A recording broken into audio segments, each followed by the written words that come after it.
For 17 months, day in and day out, I hear from my constituents about the anger, the despair, the anguish, the depression, the hardship that they're experiencing.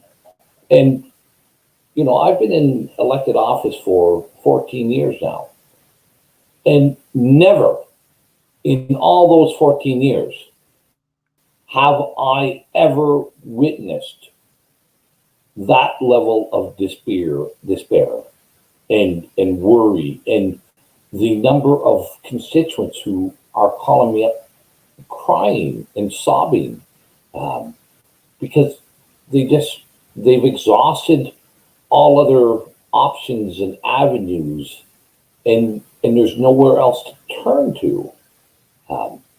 And when I've conveyed this in the past, Greg, to other people in the media and other elected representatives that were my former colleagues, people that I used to caucus with, and with bureaucrats, the most you can get from any of these people is a shrug of the shoulders, and it's COVID, and we just have to be accepting of harm to our society in order to deal with COVID. And that's just not true.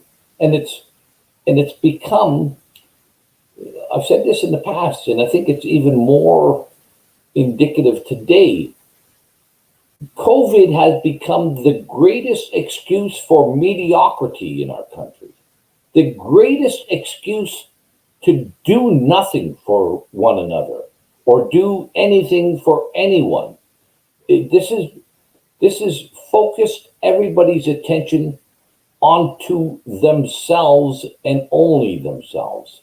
And, and we've also created a whole level of animosity towards anyone who is willing to talk about these hardships that people are experiencing. And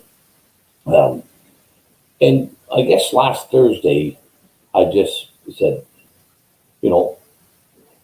enough is enough. People have to be aware. We have to confront our public health officials. We have to confront the media. We have to confront our elected officials. But even more importantly, we have to confront all those others in our society who don't give a tinker's damn about the harm that they are causing other people.